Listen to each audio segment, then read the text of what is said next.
ধূমপান স্বাস্থ্যের পক্ষে ক্ষতিকর। ইহা ক্যান্সারের কারণ। Smoking is injurious to health. It causes cancer. আসামের গুয়াহাটিতে নীলাচল নামে এক পর্বত আছে। সেখান থেকে কিছু দূরে আছে ডাকিনী পাহাড়। কেউ কেউ আবার ওকে যোগিনী পাহাড়ও বলে। এই পাহাড় ছিল এক সময়ের ভয়ঙ্কর কালো জাদুর আঁতুর ঘর। সেইখানেই গিয়েছিলেন আমাদের গল্পের নায়ক হরিচরণ। কিন্তু তারপর তার সাথে ঘটতে থাকে নানা অলৌকিক কাহিনী। ভয়ে পাগল হতে থাকা হরিচরণকে বাঁচায় তারানাথ। কিন্তু কিভাবে, কি ভয়ঙ্কর ঘটনা ঘটে হরিচরণের সাথে? কিভাবেই বা তারানাথ তাকে উদ্ধার করলেন? জানতে হলে শুনতে থাকুন আমার কলমে, মানে নিত্যানন্দ চক্রবর্তীর কলমে, তারানাথ তান্ত্রিক ও মায়াঙ্ক প্রেত।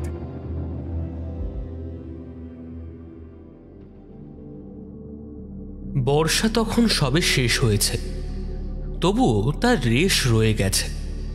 মাঝে মধ্যে হালকা থেকে মাঝারি বৃষ্টিতে ভিজে যাচ্ছে শহরটা।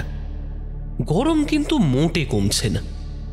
আজও বেশ গরম, তবু মেঘ করেছে। মনে হচ্ছে বৃষ্টি হলেও হতে পারে। আবার ঠান্ডা একটা হাওয়া দিচ্ছে মাঝে মাঝে, তাতে পুজোর গন্ধ নাকে ভেসে আসছে। এমন একদিন দুপুরে আমি আর কিশোরী ট্রামের পয়সা বাঁচিয়ে পাসিং শো নিয়ে হাজির হলাম তারানাথের বাড়ি। গিয়ে দেখি একেবারে অন্য ছবি। তারানাথের বৈঠকখানায় 5-6 জন লোক বসে আছে। তাদের মধ্যে একজনের পোশাক দেখে মনে হলো জমিদার বা শেঠ ধরনের কেউ হবে। আমায় দেখে তারানাথ তার চেনা হাসি দিয়ে বলল, আরে কি ব্যাপার হে, একেবারে জোড়ায় হাজির, এসো এসো। কিশোরী হেসে বলল, আরে ঠিক আছে ঠিক আছে, আপনি কথা বলুন, আমরা আসছি। কোথায় যাবে? যেখানে যাবে ভাবছো তা আজকে বন্ধ। আমিও মনে মনে একটু হাসলাম। তিনি ঠিক ধরে ফেলেছেন। এবার আমি বললাম, আচ্ছা আপনারা কথা বলুন, আমরা বাইরে আছি। এই বলে কিশোরীকে ইশারা করে বেরিয়ে এলাম সদর দরজার বাইরে। দুজনে গল্প করতে করতে একটা পাসিং শো ধরালাম। কিশোরী বলল, গিয়ে একবার দেখবে নাকি হে, তেলে ভাজার দোকানটা খোলা কিনা? তোমার এখনো সন্দেহ হয় তারানাথের ওপর? না তেমন না, থাক ছেড়ে দাও। যদি দোকান খোলাও থাকে, আজ তারানাথের ইচ্ছে নেই খাওয়ার। এই সব গল্প করতে করতে দেখলাম ভেতর থেকে লোকজন বেরিয়ে আসছে। দেখলাম চারি এলো তাদের এগিয়ে দিতে। আমাকে বলল, কাকাবাবু ভেতরে আসুন, বাবা ডাকছে আপনাদের। কিশোরী চারিকে দেখতে পেয়ে ওর হাতে একটা সবুজ রঙের প্যাকেট দিল। বলল, এই নাও, এটা তোমার। কি আছে কাকাবাবু? সে তুমি দেখো। প্যাকেটটা একটু ফাঁক করে চারি দেখলো জিনিসটা। সাথে সাথে ওর মুখে ফুটে উঠল একটা সুন্দর হাসি। মনে মনে ভাবলাম, দেখতে দেখতে চারিটা কত বড় হয়ে গেল। আমরা ভেতরে গেলাম। সেই পুরনো নোনা ধরা স্যাঁতস্যাঁতে গন্ধ। তক্তাপোষের ওপর আমি আর কিশোরী বসে আছি তারানাথের ঘরে। চারি ভেতর থেকে পেতলের থালা ভর্তি তেলে ভাজা আর আম তেল দিয়ে মাখানো এক চামবাটি মুড়ি দিয়ে গেল। এবার বুঝলাম আমি ব্যাপারটা, কেন তারানাথ বারণ করলো তেলে ভাজা আনতে। তোমার মুখ দেখেই বুঝেছিলাম তুমি তেলে ভাজা আনতে যাচ্ছ। ওনারা আসার সময় নিয়ে এসেছিল এইগুলো, আমি আর কত খাবো। কিশোরী আমার মুখের দিকে তাকিয়ে একটু হাসি দিল। তারানাথ কি একটা বলতে যাবে, এমন সময় ভেতর থেকে একটা থালায় করে চারি আমাদের জন্য চা নিয়ে এলো ঘরে। কিশোরী একটা কাপ তুলে আগে তারানাথের দিকে বাড়িয়ে দিল। তারানাথ কি যেন একটা ভাবতে ভাবতে হাত থেকে কাপটা নিয়ে একটা চুমুক দিয়ে জানালার দিকে তাকিয়ে বললেন, প্রকৃতি আজ শান্ত করে দিল সব। কদিন ধরে যা গরম পড়েছিল, ব্রহ্মতালু ফেটে যাওয়ার জোগাড়। সত্যি এই বছর এত গরম পড়েছে, বিগত 5 বছরে এমন গরম পড়েছিল কিনা জানি না। বাইরে থেকে শুনতে পেলাম গুম গুম করে মেঘ ডেকে উঠল। বৃষ্টি শুরু হয়েছে। কিশোরী একটা কাগজের প্যাকেট তারানাথের হাতে দিল। তারানাথ হাতে নিয়ে সেটা খুলতে খুলতে বলল, আজ আমার দিনটা বেশ ভালোই, মনে হচ্ছে প্রাপ্তিযোগ আছে। কাগজের মোড়কটা খুলতে দেখা গেল একটা রক্তাম্বর আর একটা উর্নি। ওর মুখ দেখে বুঝলাম সে বেশ খুশি হয়েছে। আমার মনটা বেশ খারাপ হয়ে গেল। আমাকে যদি কিশোরী বলতো তাহলে আমিও তো কিছু নিয়ে আসতাম। এইসব ভাবতে ভাবতে একগাল মুড়ি মুখে পুড়েছে। এমন সময় তারানাথ কাগজের মোড়কটা ঠিক করতে করতে বলল, আরে মন খারাপ করো না, তুমি তো আমার জন্য পাসিং শো এনেছো নাকি? ওতেই আমি বেশ খুশি। আমি অবাক হয়ে গেলাম। জানি তার কাছে এসব জল ভাত, কিন্তু তাও কি যেন একটা মনে হলো। বললাম, আপনি এটাও গুনে বার করে ফেললেন? একটু তাচ্ছিল্যের স্বরে সে বলল, এইসবের জন্য গুনতে হয় না আমাকে, তোমার মুখ দেখেই বললাম। অমন পানসে মুখ করে রেখেছো। কিশোরী আমার দিকে তাকালো। আমি ভ্রুক্ষেপ না করে হাতে থাকা মুড়িটা গালের মধ্যে পুড়ে ফেললাম। বাইরে মুষলধারে বৃষ্টি হচ্ছে, তেলে ভাজা সামনে। মনে মনে ভাবছি, কিশোরী এখনো গল্পের কথা কিছু বলছে না কেন? অমনি আমার ভাবনা থেকে কেড়ে নিয়ে কিশোরী বলল, ঠাকুরমশাই, পুজো তো এসে গেল। বলুন, ছোটবেলায় এই দিনগুলোর জন্য কত অপেক্ষা করতাম, আর বয়স বাড়ার সাথে সাথে দায়িত্ব এসে পড়ল, আনন্দ ফিকে হতে শুরু করলো। আচ্ছা, আমি ছোট থেকেই বাবা কম ঠাকুরদার কাছে মানুষ হয়েছি, সুতরাং তার আদর্শে তার বিদ্যা আমার মধ্যে বেশ বর্তমান। তোমাদের মনে আছে নিশ্চয়ই আমার শরীর খারাপের জন্য ঠাকুরদার সেই পুজোর কথা। মনে পড়ে গেল জরাসুরের সেই পুজোর কথা। সেই ভয়ঙ্কর মূর্তিকে যেন চোখের সামনে দেখতে পেলাম। জানি না সত্যি কিনা, তবে সে কাহিনী আজও মনে দাগ কেটে আছে। চায়ের কাপে আর একটা চুমুক দিয়ে তারানাথ বলল, তখন আমি কামাখ্যায়, এখনকার মতো এত লোক তখন ওখানে যেত না। বেশিরভাগ মানুষ ভয় পেত। সাধু সন্ন্যাসীদের প্রধান আকড়া ছিল কামাখ্যা। ঠাকুরদার মুখে শুনেছিলাম ওখানে না গেলে কোনো সাধনা সম্পন্ন হবে না। বলা যায় তার আদেশেই আমি গেছিলাম কামাখ্যা দর্শনে। মন্দির থেকে নেমে সোজা একটা পথ নেমে গেছে সমতলে, যেটা দিয়ে সাধারণ মানুষ যাতায়াত করে। আর একটা রাস্তা আছে পাহাড় কেটে বানানো, পায়ে হেঁটে উঠতে হবে পাহাড়ের মধ্য দিয়ে। আমি একটু বিশ্রাম করে সেই রাস্তা দিয়ে নামতে শুরু করলাম। কিছুটা নামার পর শুনতে পেলাম কেউ যেন আমাকে ডাকছে। ঘুরে তাকাতেই দেখি গেরুয়া বসন পরা একজন হাত দেখিয়ে দাঁড়ানোর ভঙ্গিতে আমাকে ডাকছে। কাছে এসে লোকটা প্রণাম করে বলল, আপনি তারানাথ চক্রবর্তী না? আমি মাথা নাড়লাম। দেখলাম লোকটার কাঁচা পাকা দাড়ি, ওং লেখা পাঞ্জাবি পরেছে, গলায় রুদ্রাক্ষের মালা। তবু আমার যেন কেমন চেনা চেনা ঠেকলো লোকটাকে। আমি এবার পুরোপুরি উল্টো দিকে ঘুরে দাঁড়ালাম। সে আমার দুটো কাঁধে হাত দিয়ে বলল, আমাকে চিনতে পারছেন না? আমি হরিচরণ বানজ্জে। ওই বীরভূমের কালীতলায় আপনার দেখা পেয়েছিলাম। মনমরা হয়ে বসেছিলাম শীষ গাছের তলায়। আপনি তো আমাকে ডেকে বলেছিলেন যে সব সাধনা হবে না, গৃহে থাকতে হবে। আমি আপনাকে গুরু মানতে চেয়েছিলাম, কিন্তু আপনি উল্টে আমাকে আশীর্বাদ করে বলেছিলেন যে মানুষ হও। আমি আপনাকে বললাম আমাদের বাড়িতে এতে।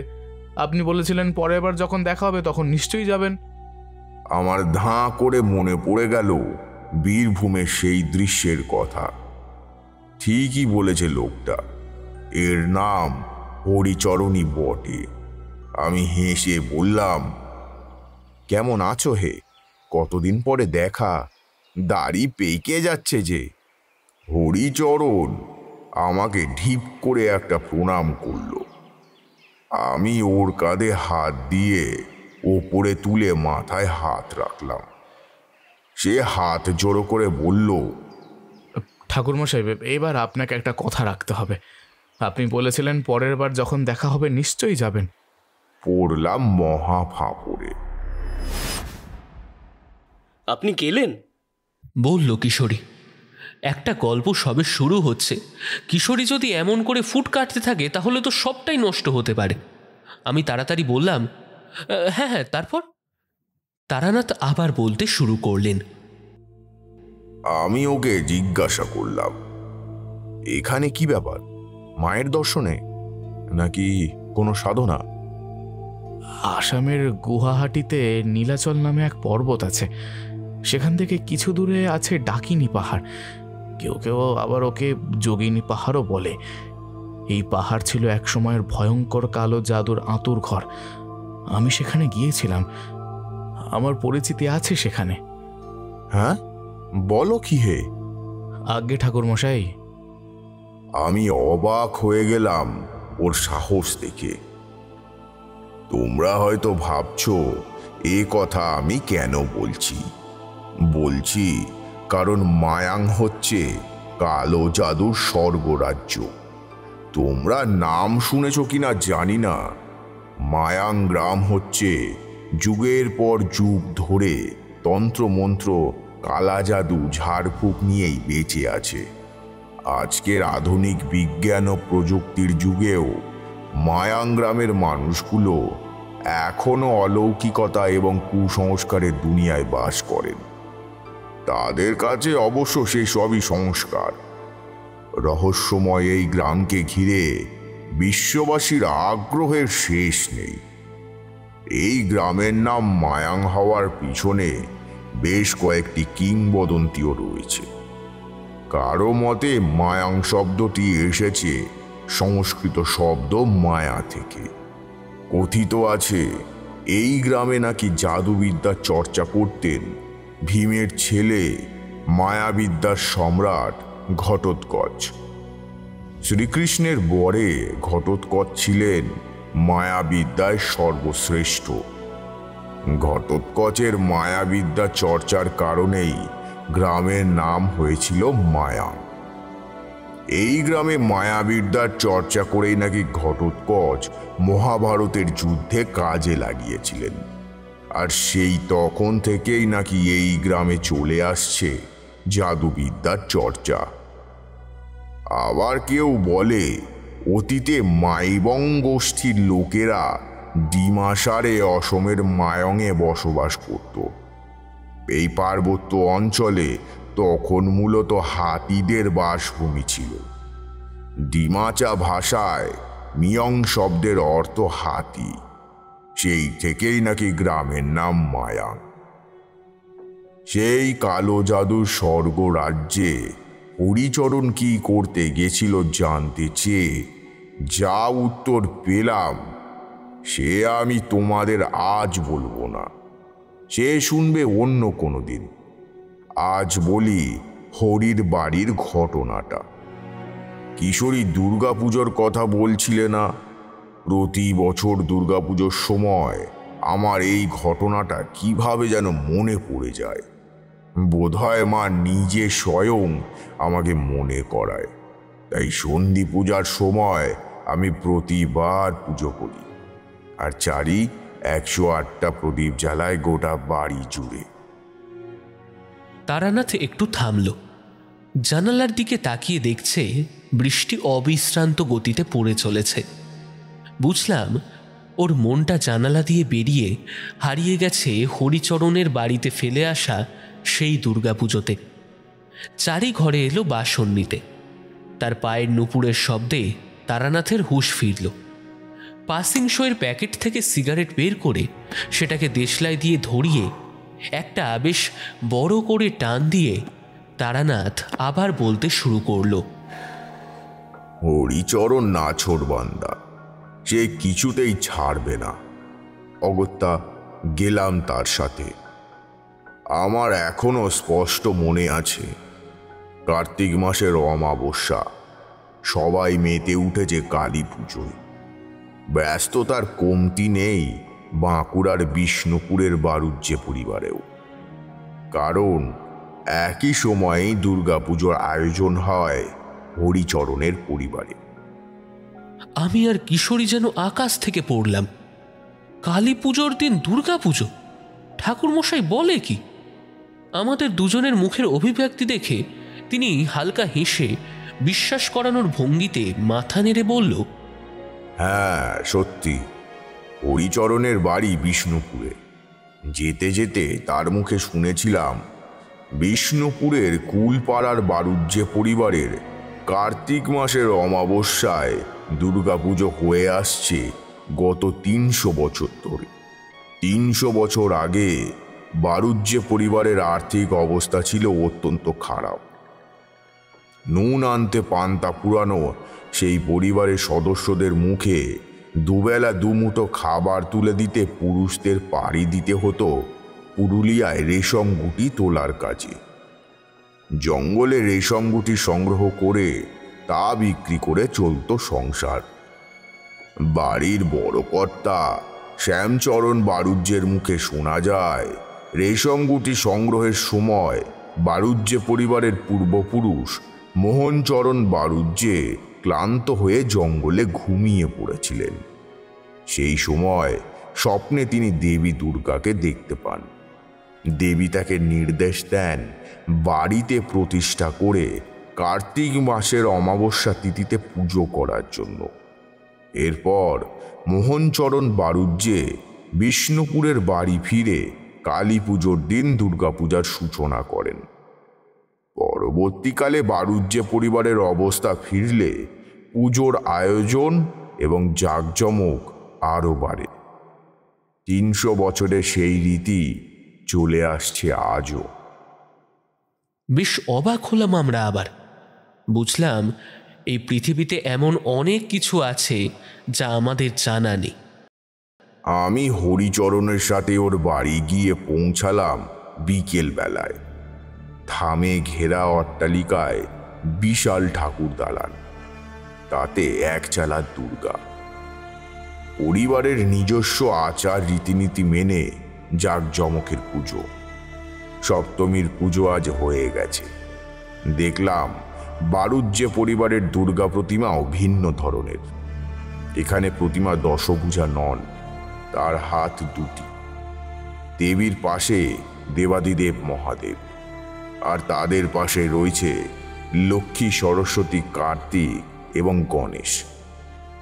আমাদের ভেতরে যেতে দেখে বাড়ির ভেতর থেকে কয়েকজন এগিয়ে এলো।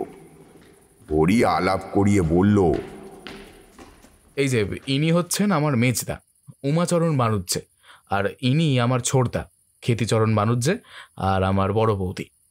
হ্যাঁ, আলাপ হবে পরে, আগে আগে ভেতরে আসুন, বলল বড় বৌদি। বাইরে অমাবস্যার কালো রাত। বাড়ির মধ্যে ঝাড়বাতি সহ নানান আলো জ্বলছে, কিন্তু তবু বাড়িটাকে কেমন যেন নিস্তব্ধতা গ্রাস করেছে।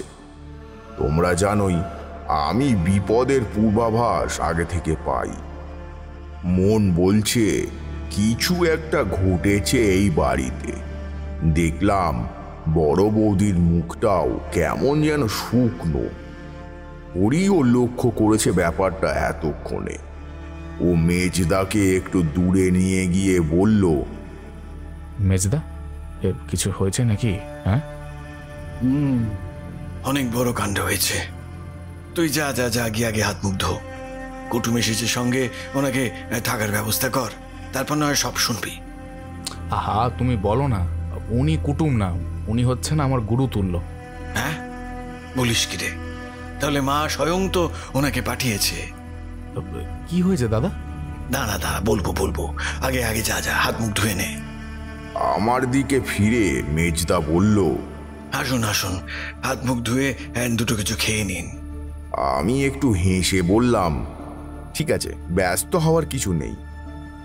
আমাকে হরি নিয়ে গেল কল ঘরের দিকে, আর আমাদের ঝোলাগুলো হরির ছোড়দা নিয়ে গেল ঘরে। কল ঘরের দিকে যেতে যেতে দেখলাম বাড়ির পিছন দিকটায় একটা জঙ্গল, কি যেন একটা খসখস করছে সেখানে। আমি তাকাতেই দেখলাম একটা কিছু পালিয়ে গেল শুকনো পাতার ওপর দিয়ে।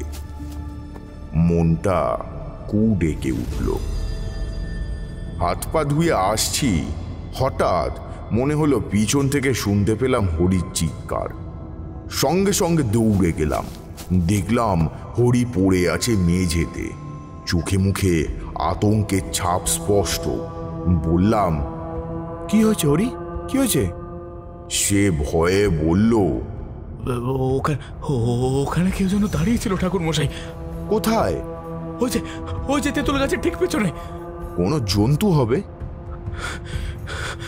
না না ঠাকুর মশাই, ওটা জন্তু না, একেবারে ঝামা কালো রঙের হাত বেরিয়ে আসছিল গাছের পেছন থেকে, আর মুখটা হাড়ের মতো গোল।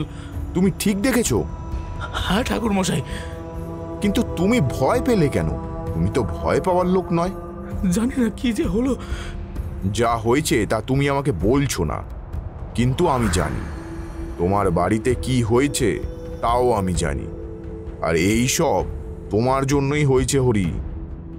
এতক্ষণে চিৎকার শুনে মেজদা ছুটে এসেছে।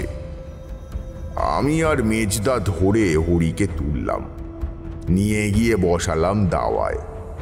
হরি তখন মন মরা হয়ে গেছে, মুখ শুকিয়ে গেছে তার। আমি পাশে বসে মাথায় হাত বুলিয়ে বললাম, তুমি আমাকে বলবে কি হয়েছে মায়াঙে? হরি আর তার মেজদা অবাক দৃষ্টিতে তাকালো আমার দিকে। মেজদা বলল, তুই মায়াঙে গেছিলি? হরি মাথা নিচু করে বসেই রইল। আমি তখন মেজদার দিকে তাকিয়ে বললাম, আচ্ছা বাড়িতে কি হয়েছে? বাড়ির সবচেয়ে বয়োজ্যেষ্ঠ তিনি কেমন আছেন এখন? আর ছোটটি? আপনি সত্যি নমস্য ব্যক্তি। আপনি তো অন্তর্যামী। আমাদের উদ্ধার করুন। আমরা কেউ ভালো নেই বাবা মশাই, কেউ ভালো নেই। কালকে পুজোয় বিঘ্ন ঘটে যাওয়ার পর তিনি বড়ই অসুস্থ হয়ে পড়েছেন। একদিনেই শুকিয়ে গেছে তার শরীর। এই শুনে উঠে দাঁড়িয়ে পড়ল হরি, বলল, কালকে বিঘ্ন ঘটেছে পুজোতে? কি হয়েছে? আমাদের ঠাকুর ঘরে মা দুর্গার মাথার ঠিক পেছনের দিকে দেওয়ালে ঝোলানো থাকে বলির খাঁড়া, আর ওই ঝুপকাষ্ট মানে হাঁড়ি কাঠ থাকে বারান্দায় ঝোলানো সারা বছর। আমি ছোট থেকে দেখে আসছি, কালকে যখন সপ্তমীর পুজো হচ্ছিল কিভাবে খাঁড়াটা খুলে যায়। 300 বছরের পুরনো খাঁড়া, 6 কেজি ওজন তার। এমনভাবে পড়ে যে মা দুর্গার মূর্তি প্রায় মাটিতে পড়ে যাচ্ছিল। আমরা সবাই মিলে ধরে ফেলি, কিন্তু খাঁড়াটা পড়ে যাওয়াতে কাঠামো কিছুটা ভেঙে যায়। সেখান থেকে যখন খাঁড়াটা তুলতে যায় অমল, তখন ওর পায়ে পড়ে যায় সেটা। সে মানে আরেক রক্তারক্তি কাণ্ড। আমি বললাম, বলি কতদিন বন্ধ হয়েছে আপনাদের বাড়ি? বাবা মশাই এই বছর থেকে বন্ধ করে দিয়েছে। সর্বনাশ! বলি বন্ধ হলে হাঁড়ি কাঠ আর খাঁড়া বাড়িতে রাখতে নেই। ও বড় সাংঘাতিক জিনিস, ঠিক কোনো না কোনোভাবে রক্ত নিয়ে নেবে। হরির মেজদা অবাক হয়ে গেছে, কিছুক্ষণ তাকিয়ে রইল আমার দিকে, তারপর বলল, সে কি ঠাকুর মশাই, তাই নাকি? হ্যাঁ, দেখলে না কিভাবে রক্তারক্তি কাণ্ডটা ঘটে গেল? কিশোরী এতক্ষণ চুপ করে শুনছিল, সে এবার বলে উঠল, আচ্ছা ঠাকুর মশাই, বলির খাঁড়া কি সত্যিই রক্ত চায়? তারানাথ কটকট করে কিশোরীর দিকে তাকালো। এবার আবার সে বেফাস প্রশ্ন করে বসেছে, তোমার কি আমার কথায় সন্দেহ হয় কিশোরী? না মানে সন্দেহ না, আমি জিজ্ঞাসা করলাম এই। তারানাথ যে তার কথায় কিছুটা বিরক্তিত সেটা সে বুঝতে পেরে চুপ করে গেল। প্যাকেট থেকে একটা পাসিংশ বের করে তারানাথ ধরালো, তারপর একটু ধোঁয়া ছেড়ে কিশোরীকে উদ্দেশ্য করে বলল, আচ্ছা কিশোরী, বলি বলতে তুমি কি বোঝো? হঠাৎ এমন প্রশ্নে কিশোরী পড়ল মহা ফাঁপড়ে। তার মুখ দেখে আমার তাই মনে হলো। সে আমতা আমতা করে বলল, ঠাকুরের কাছে কিছু দান দেওয়া কি? ধুর, তাহলে বলি মানে উপহার, শক্তিকে তুষ্ট করার বিশেষ উপঢৌকন। শক্তি পুজোতে বলি দিতেই হয়? তুলসী পাতা ছাড়া নারায়ণ পূজা হয়? অর্ঘ্য ছাড়া সূর্যের পূজা হয়? হয় না। শক্তি পূজার বিশেষ অঙ্গ বলি। হরিচরণের বাড়ির পুজোতে বিঘ্ন ঘটার কথা শুনে আমি বুঝলাম কেন পরিবেশটা শান্ত। তোমরা জানো, দেবীর আশীর্বাদে আমি আগে থেকেই কিছু জিনিস বুঝতে পারি। দেখলাম মেজদা ভেতরে গেল। আমি হরিকে দালানের একপাশে নিয়ে এসে জিজ্ঞাসা করলাম, হরি, সত্যি করে বলো তো, তুমি কি কোনোদিন এমন কিছু সাধনা করেছিলে যা অসম্পূর্ণ থেকে গেছে বা তুমি মাঝপথে ছেড়ে চলে এসেছ? দেখলাম হরি চমকে উঠল। খানিকক্ষণ আমার মুখের দিকে চেয়ে রইল, তারপর মাথা নিচু করল। আমি ওকে আশ্বস্ত করলাম, ভয় নেই, আমাকে বলতে পারো তুমি। ঠাকুর মশাই বলে হাউ হাউ করে কেঁদে ফেলল হরিচরণ। আমি বুঝলাম নিশ্চয়ই কিছু একটা গন্ডগোল আছে। আমি হরির মাথায় হাত বুলিয়ে বললাম, হরি, কি হয়েছে আমায় বলো। ঠাকুর মশাই, আমি মায়াগ্রামে গেছিলাম এক গুহতন্ত্র শিখেওছিলাম খানিকটা। সেইখানে এক তান্ত্রিক গুরু আমাকে আদেশ দিয়েছিলেন সব সাধনা করার। সমস্ত আয়োজন সম্পন্ন হলেও সেইবার আমি সব পাইনি। ফলে প্রথমবার আমি বলা যায় এক প্রকার ব্যর্থ হই। তারপরের বার অবশ্য আমি সাফল্য পাই। কিন্তু আপনি তো জানেন ঠাকুর মশাই, সব সাধনা একবার নয় বরং কয়েকবার করতে হয়, আর না করলে। ঠিকই বলেছে হরি। আমার হঠাৎ মনে পড়ে গেল সেই ঘোর অমাবস্যার মধ্যরাত্রি। গুরু আমাকে আসনে বসিয়ে দিয়ে সকালে আসবো বলে চলে গেলেন। সব সাধনার সময় সামনে অন্য সাধকের উপস্থিত থাকতে নেই। সাষ্টাঙ্গ প্রণামের ভঙ্গিতে উপুর করে শোয়ানো মৃতদেহের পিঠের উপর বজ্রাসনে বসে বীজ মন্ত্র জপ করতে আরম্ভ করেছিলাম। মনে কোনো ভয় ছিল না। বহুদিন তান্ত্রিক সাধুসঙ্গ করেছি। অনেক অস্বাভাবিক আর অলৌকিক ঘটনা চোখের সামনে ঘটতে দেখেছি। আমি জানি নিখুঁতভাবে দেহশুদ্ধি করে আসনে বসলে কোনো বিপদ সাধককে স্পর্শ করে না। ঘণ্টাখানেক এক মনে জপ চালাবার পরে অনুভব করেছিলাম নিচে মৃতদেহটা যেন নড়ে উঠছে, তাতে প্রাণের স্পন্দন জেগেছে। পোড়া মাছ গুজে দিলাম সবের মুখে। নরকপাল থেকে একটু একটু করে কারণ ঢেলে দিয়েছিলাম। সব আবার শান্ত হয়ে গেল। আরও 3 বার এমন হলো। সাধনায় বিঘ্ন সৃষ্টি করবার জন্য সেই রাত্রিরে হাকিনীরা কত বিভৎস রূপ ধারণ করে এলো। তাতে যে কোনো সাধারণ মানুষের হৃৎপিণ্ড থামিয়ে দেবার পক্ষে এ দৃশ্য যথেষ্ট। সেই মুহূর্তে বুক যে একটু কেঁপে ওঠেনি তা বলবো না।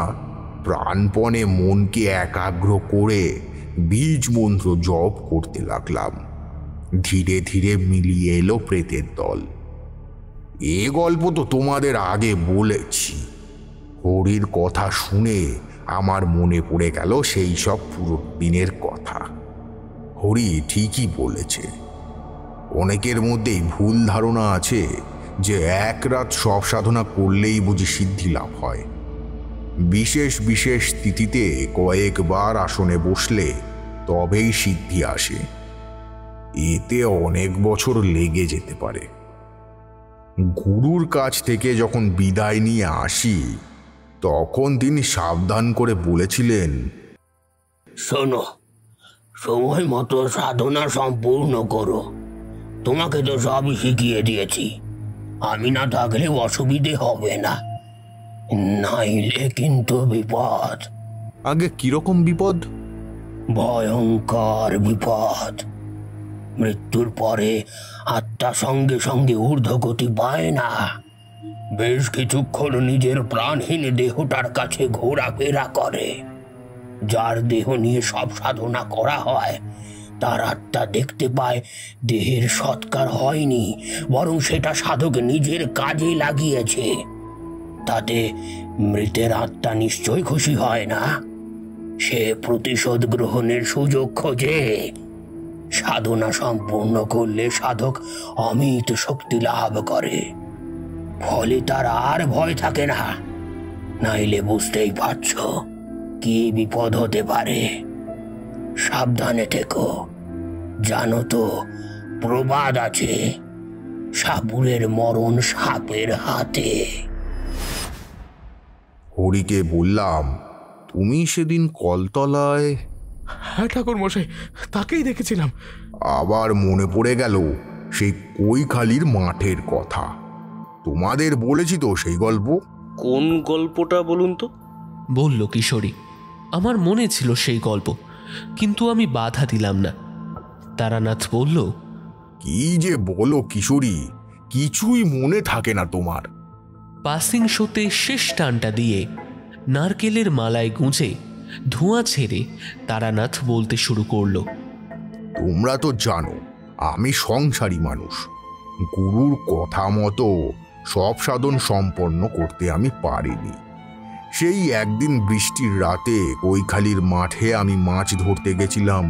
সেখানে যে আমার ভয়ঙ্কর অভিজ্ঞতা হয়েছিল সে কথা তোমাদের আমি বলিনি। ও হ্যাঁ হ্যাঁ হ্যাঁ, মনে পড়েছে, এইবার মনে পড়েছে। হ্যাঁ, বলল কিশোরী। আমিও মাথা নাড়ালাম। তারানাথ কি একটা কারণে উসখুস করছে, কিছুই বুঝতে পারলাম না। এমন সময় চারি ঘরে এলো। বাবা, চা খাবে আরেকবার? দেখেছো বিভূতি, মেয়েটা কেমন বুঝে যায় তার বাবার কখন কি চাই। আমরা একটু হাসলাম। চারি আমাদের দিকে তাকিয়ে বলল, কাকাবাবু আপনারা? বলা বাহুল্য আমরাও হ্যাঁ সম্মত মাথা নাড়িয়ে দিলাম। কিশোরী বলল, হ্যাঁ, চা আসুক, ততক্ষণে আমরা বাকিটা শুনে নি। তারানাথ কিছু না বলে বলা শুরু করলো। হরি আমাকে বলল, ঠাকুরমশাই, বাড়ির পুজো বিঘ্ন হলো কি আমার কারণে, নাকি বলি বন্ধ হলো বলে? দেখো, বিঘ্ন যখন হয়েছে মানে তার কারণ আছে। আমি আশা থেকে বুঝতে পারছি। আমার মনটা কেমন খচখচ করছে। ঠাকুরমশাই, কোনোভাবেই কি কিছু ঠিক করা যাবে না? আমি চিন্তা করলাম কি করা যায়। খানিকক্ষণ চুপ করে বসে থেকে দেবীকে স্মরণ করলাম। বললাম পথ দেখাতে। দেবী যা দেখালেন তাতে আমি আকাশ থেকে পড়লাম। দেখলাম বাড়ুজ্যে বাড়ির বাস্তু দোষ আছে। এ বাড়িতে কোনো কিছু শুরু করলে তা বন্ধ করার নিয়ম নেই। মোহনচরণ বাড়ুজ্যে এ কথা পই পই করে বলে গেছিলেন। হরিচরণ যাকে দেখেছে সেও এই বাড়ির আশেপাশেই ঘুরে বেড়াচ্ছে। সামনে হরির সমূহ বিপদ। সুতরাং পরিস্থিতি ভয়ানক। মনে মনে ভাবলাম আমাকে কিছু একটা করতেই হবে। আজ বাদে কাল অষ্টমী। হঠাৎ মনে পড়ল গুরুর একটা কথা। আমি হরিকে তৎক্ষণাৎ বললাম, আমাকে একবার তোমাদের ঠাকুর ঘরে নিয়ে যাবে? ঠাকুর দালান নয়, যেখানে নিত্য সেবা হয়। হরি মাথা নেড়ে বলল, আসুন ঠাকুরমশাই। তারপর দরজা পেরিয়ে বাঁ হাতে ওপরে যাওয়ার সিঁড়ি পড়ল। সেখানে টিং টিং করে হলদে রঙের এক আলো জ্বলছে। তাতে ময়লা পড়ে তার জ্যোতি আরো কমে গেছে। দোতলায় উঠে ডান হাতে ঠাকুর ঘর। দরজা খুলে দিল হরি। আমি ভেতরে ঢুকলাম। হরিকে বললাম, তুমি এখন যাও, আমি তোমাকে ডেকে নেব, আর কেউ যেন দরজা না খোলে। যথা আজ্ঞে। এই বলে হরি চলে গেল। আমি ধ্যানে বসলাম। যদিও আমি কিছুটা জানতে পেরেছি কি হয়েছে, কিন্তু কিভাবে এ বাড়ি আমি রক্ষা করব, কিভাবে হরিকেই বা বাঁচাবো সেটা বুঝে উঠতে পারছিলাম না। তাই আবার মাতু পাগলি শরণাপন্ন হলাম। মাতু পাগলি এলেন, আমাকে বললেন, কি হয়েছে? আমাকে ডাকলি কেন? এই বাড়িকে আমি কিভাবে রক্ষা করব তুমি যদি বলে দাও। এই বাড়িতে যে বিঘ্ন ঘটেছে তা থেকে মুক্তির উপায় নেই। তোকে আগে বাস্তু দোষ কাটাতে হবে, কারণ এই বাড়ির কেউ বলি বন্ধ রেখেছে আর মা তাতে রুষ্ট হয়েছে। এর থেকে কি বাঁচার সত্যি কোনো উপায় নেই? উপায় একটা আছে, সেটা করতে হবে এই বংশের কোনো সৎ ছেলেকে। এই বলে মাতু পাগলি কিছুক্ষণ চুপ করলেন, তারপর বললেন, জানি তুই কি ভাবছিস, কিন্তু হরি যদি সেই কাজ করতে যায় তাহলে সেই কাজ পরিপূর্ণতা পাবে না, কারণ হরি চিতা থেকে পালিয়েছে ভয়ে, আর সেই জন্যেই মায়াং থেকে ওকে তাড়িয়ে দিয়েছে, কারণ সেখানে ভীতুদের স্থান নেই। ওকে দিয়ে বাড়ি শুদ্ধি করাতে হলে ওকে আগে শুদ্ধি হতে হবে, সেটা তুই জানিস কিভাবে হবে। আমি এবার বুঝলাম কেন হরি ভয় পাচ্ছে আর আমার মন কেন খচখচ করছে। আমি মাতু পাগলিকে বললাম, হরি যদি শুদ্ধ হয়ে শুদ্ধ মনে উপাসনা করে দেবীকে তুষ্ট করে তাহলে কি দেবী তুষ্ট হবেন? তারপর মাতু পাগলি আমাকে বলে দিল কিভাবে আমি দেবীকে তুষ্ট করতে পারি। মাতু পাগলি চলে গেলে পর আমি চোখ খুললাম, ঘর থেকে বেরিয়ে এলাম। রাত হয়ে গেছে অনেক, চারিধারে ঝিঝি পোকা ডাকছে। আমাকে সিঁড়ি দিয়ে নিচে নামতে দেখে হরি এলো, বলল, ঠাকুরমশাই, রাতের খাবারের ব্যবস্থা হয়েছে নিচে। ওসব পরে হবে, আগে তুমি আমার কথা মন দিয়ে শোনো। কালকের মধ্যে আমার কিছু জিনিস চাই, জোগাড় করে দিতে পারবে? তাহলে একটা পথ বাতলাতে পারি। প্রচণ্ড উত্তেজনায় হরি আমার পায়ের কাছে বসে পড়ল। আমি ওকে বললাম, মাথায় কে চেপেছিল তোমার? অদ্ভুত ভাবনা এসেছিল কোথা থেকে? যখন এত ভয় পাও তখন কেন করতে গেছিলে সব সাধনা? আমি তো তোমাকে অনেক আগেই বারণ করেছিলাম ওসব হবে না তোমার দ্বারা। হরি অবাক হয়ে গেল, মনে মনে ভাবলো বোধ হয় সে ধরা পড়ে গেছে আমার কাছে, আর লুকিয়ে লাভ নেই। সে হাউ হাউ করে কেঁদে ফেললো আমার পা ধরে। আমি পা কোনো রকমে ছাড়িয়ে তাকে পাশে বসালাম, বললাম, দেখো কি হয়েছিল আমি কিছুটা আন্দাজ করতে পারি, কারণ আমিও আমার সেই সাধনা পূরণ করতে পারিনি। আজ তুমি যা যা পরিস্থিতির সম্মুখীন হচ্ছ আমিও সেই দিন কৈখালির মাঠে তার সম্মুখীন হয়েছিলাম, সুতরাং আমি জানি। হরি এবার কিছুটা স্বস্তি পেল মনে হলো। চোখ মুছে একবার নাক টেনে আবার গলার গামছা দিয়ে মুখটা মুছে সে বলল, ঠাকুরমশাই, আজ আমার নিজের দোষে আমার এই বিপদ, আমাকে মেরে ফেলবে ও। আমার জন্য আমার বাড়িতেও আজ এই অবস্থা। না, তোমাকে মারবে না। যদি বেঁচে থাকতে হয় তাহলে নিজেকে শুদ্ধ করো, আর তোমার জন্য তোমার বাড়ির এই অবস্থা। তোমার বাড়িতে বাস্তুদোষ হয়েছে, সেটা তোমাকেই ঠিক করতে হবে, কিন্তু তার জন্য সবার আগে তোমাকে শুদ্ধ হতে হবে, ক্ষমা প্রার্থনা করতে হবে মায়ের কাছে। হ্যাঁ ঠাকুরমশাই, আপনি বলুন কিভাবে আমি মুক্তি পাবো, আমি প্রস্তুত। নিজের জন্য নাকি বাড়ির জন্য, এই প্রশ্নটা ইচ্ছা করেই করলাম আমি। দেখি কি বলে হরি এই ভেবে। সে যে কতটা সৎ তার উত্তরেই আমি তা বুঝলাম। সে বলল, ঠাকুরমশাই, আমি যে ভুল করেছি তা থেকে মুক্তির উপায় আছে কিনা জানি না, কিন্তু আমার জন্য আমার বাড়ির ঠিক হয়ে যায়, সমস্ত অঘটন আমি ঠিকঠাক করে দিতে পারি, আমার বাড়ির সবাই যাতে ভালো থাকে তার জন্য আমি প্রাণ দিতে প্রস্তুত। আপনি শুধু বলুন আমাকে কি করতে হবে। তোমাদের এখানে শ্মশানে শ্মশানকালীর মন্দির আছে না? তুমি আমাকে একবার বলেছিলে সেইখানেই তোমার হাতে খড়ি। আজ্ঞে ঠাকুরমশাই, আছে। সেখানেই তোমাকে যেতে হবে, বসতে হবে পুজোয়, কিন্তু খবরদার পুজোর সময় কেউ যেন মন্দিরে না আসে। কেউ ডাকলেও বেরানো বা ঘুরে তাকানো চলবে না, পারবে? আজ্ঞে ঠাকুরমশাই, পারবো। মন্দিরে বলে রাখবো, এমনি রাতে কেউ মরা পোড়াতে না গেলে যায় না ওখানে, অত সাহস নেই কারোর। কিশোরী অনেকক্ষণ চুপ ছিল, এবার সে তারানাথকে প্রশ্ন করল, আচ্ছা, আমি শুনেছিলাম এই শ্মশানকালীকে বাড়িতে নাকি পুজো করা যায় না, মায়ের এই রূপ নাকি ভীষণ দর্শনা।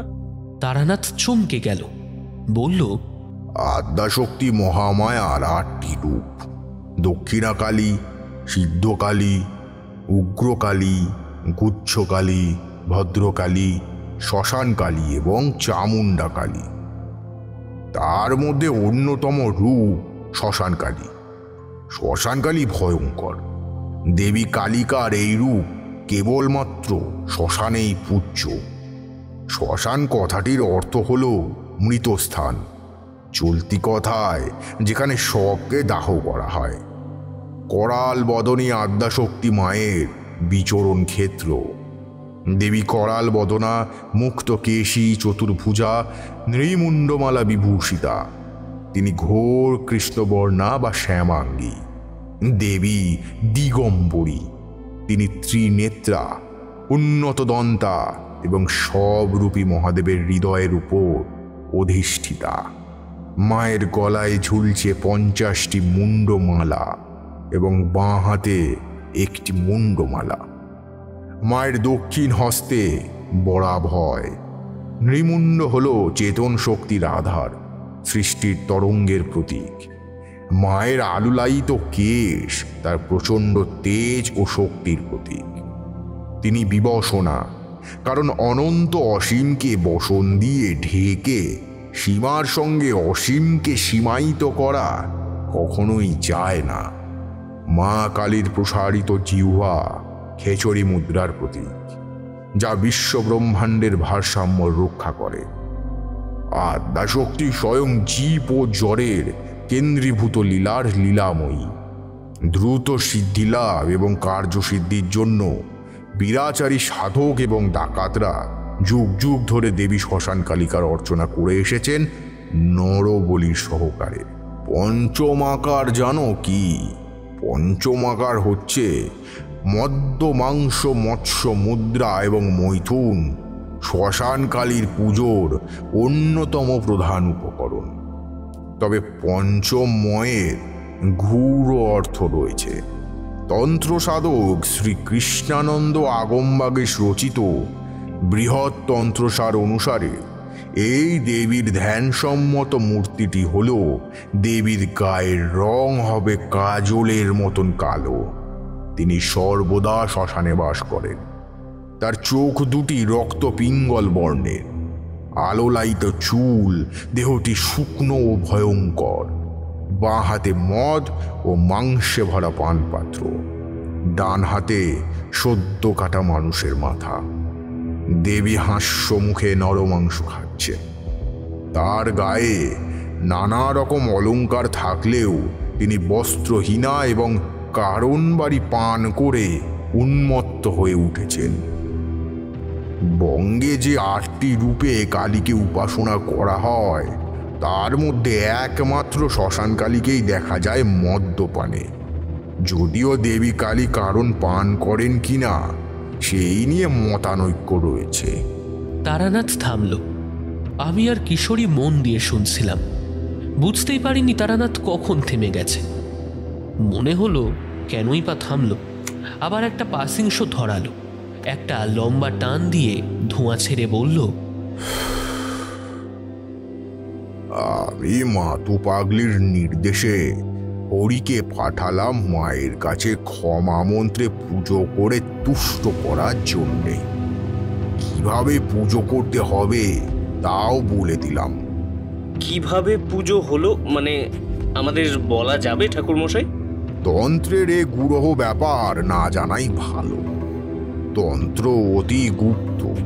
তবে মন্ত্র আর উপকরণ না বললেও এটা বলতে পারি কিভাবে এই পুজোয় বসতে হয়। তা বললে চলবে? হ্যাঁ চলবে।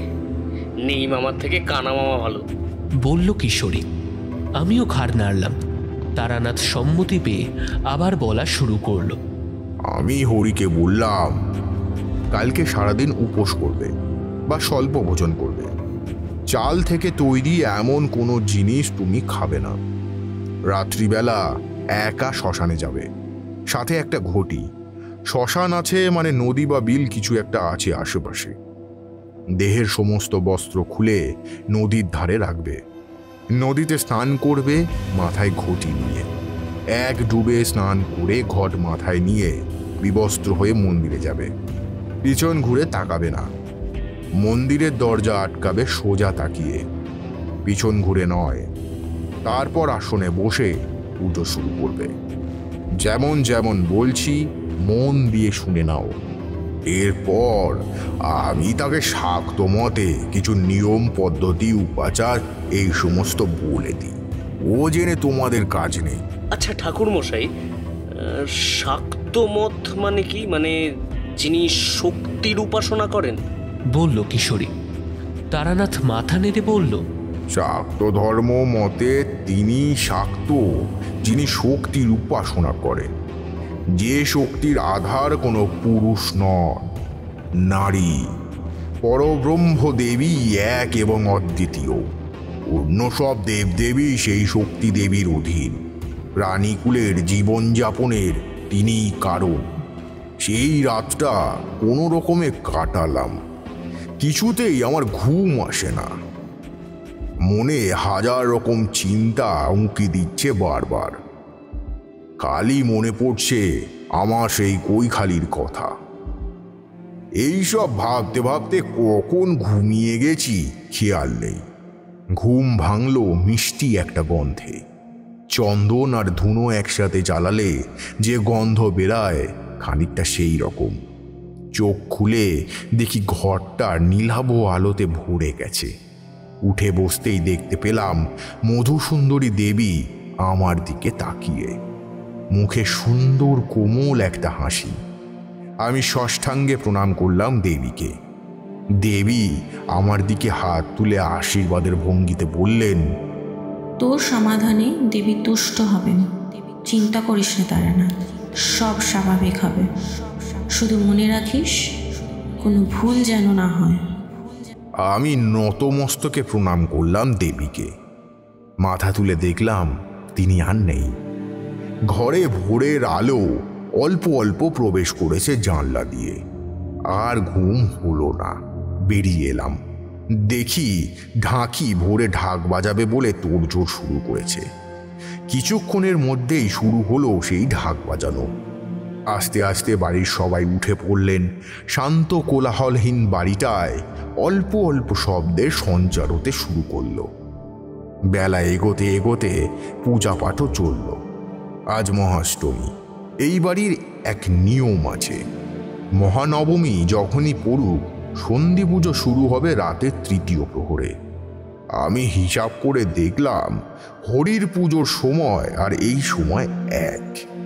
মনে মনে প্রণাম জানালাম দেবীকে, কারণ আমার কাছে আস্তে আস্তে স্পষ্ট হতে শুরু করেছে ব্যাপারটা।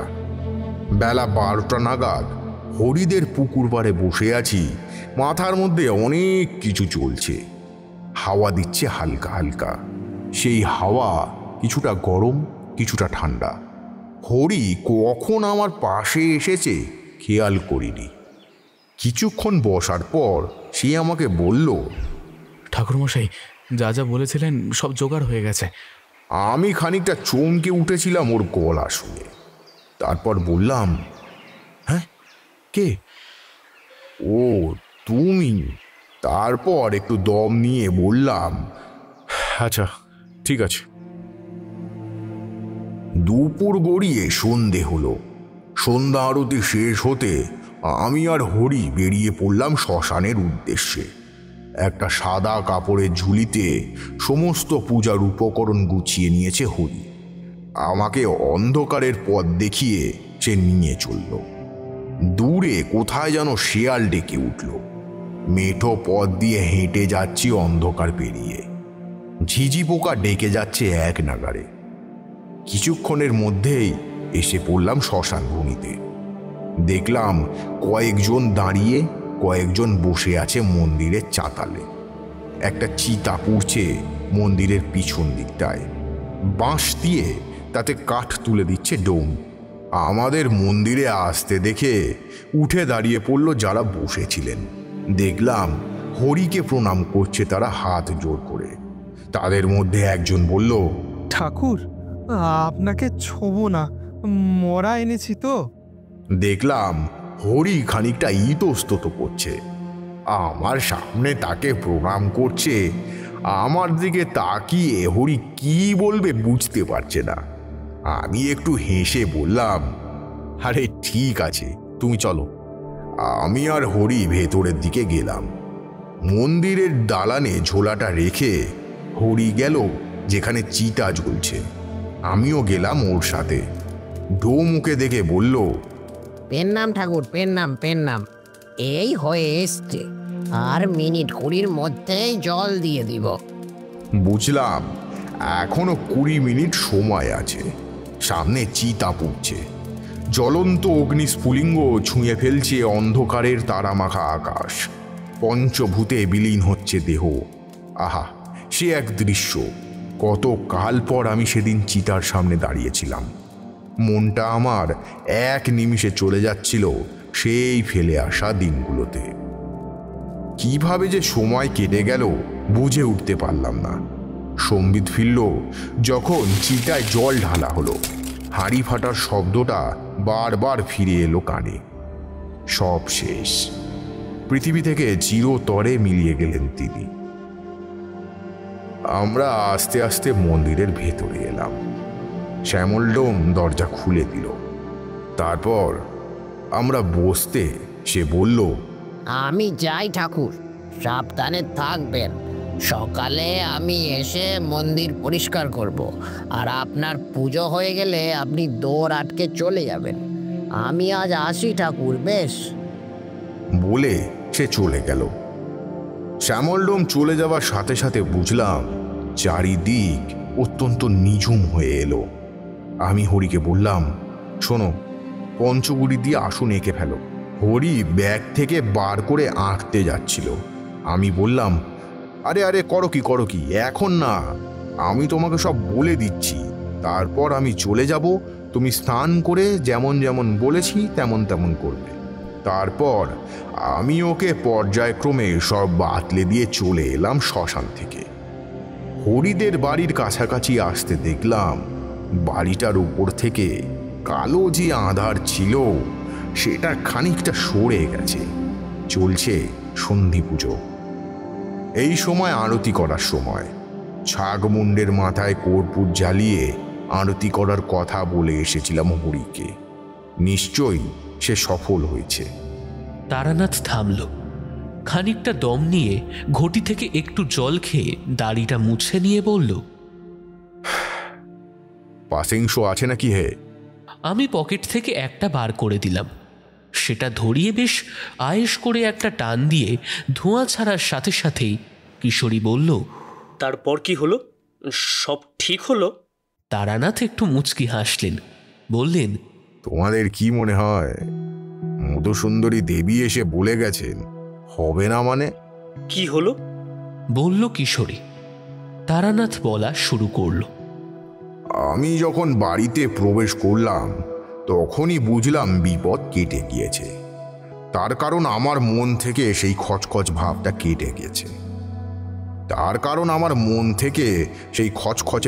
কেটে গেছে। ঠাকুর দালানে আসতে দেখলাম বলি হয়ে গেছে আমার কথা মতো। বাবা মশাইকে দেখলাম দালানে একটা চেয়ারে বসে আছে। ভোরে পাখি ডাকার শব্দ শোনা যাচ্ছে অস্পষ্টভাবে। আমাকে আসতে দেখে হরির মেজদা এগিয়ে এলো, বলল, ঠাকুর মশাই, এই যাত্রায় বোধহয় আপনার জন্য রক্ষা পেয়ে গেলাম আমরা। জয় মা, জয় মা। আমি হেসে বললাম, না না, আমার জন্য না, সবই মায়ের জন্য। বলে আমি হাত তুলে প্রণাম করলাম। আর তখনই ঢাক বেজে উঠল। সকালবেলা হরি ফিরে এসে জানিয়েছিল সমস্ত কিছু ঠিকভাবেই সে পালন করেছিল। তবুও সে না বললেও আমি বুঝে গিয়েছিলাম অনেক আগেই যে অমঙ্গল কেটে গিয়েছে। তারানাথ থামলেন। আমি আর কিশোরী বিদায় নিলাম তার বাড়ি থেকে। বাতাসে পুজোর ঘ্রাণ নিতে নিতে দুজনে এগিয়ে চললাম যে যার গন্তব্যে।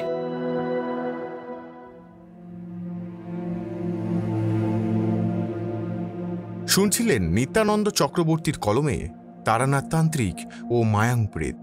আজকের গল্পের গল্প পাঠে ও বিভূতির চরিত্রে শুভম, কিশোরী রুদ্র, চারি মধুরা, হরিচরণ সৌমিক, উমাচরণ রাজ, তারানাথের গুরু রূপঙ্কর, মাতু পাগলি পম্পা, মধুসুন্দরী দেবী দেবস্মিতা, ডোম প্রিয়ম, গ্রামবাসী প্রিয়ম, বড় বৌদি প্রত্যুষা এবং তারানাথ তান্ত্রিকের চরিত্রে নিত্যানন্দ চক্রবর্তী। গল্পের নাট্যরূপ দান করেছেন পাপিয়া, শব্দগ্রহণ জয়া, ধ্বনি পরিকল্পনা ও আবহ ইঙ্কভিলেজ ক্রিয়েশনস, প্রচার অলঙ্করণ Piyali, recording studio Radha Gobinda records, সমগ্র পরিকল্পনা ও পরিচালনায় নিত্যানন্দ চক্রবর্তী। প্রত্যেক শনিবার রাত 11টায় রাতের বৈঠকখানা নিয়ে আসে নতুন নতুন সব গল্প। আর সেই সব গল্প যদি আপনি শুনতে চান তাহলে এখনই সাবস্ক্রাইব করে দিন আমাদের চ্যানেলটিকে।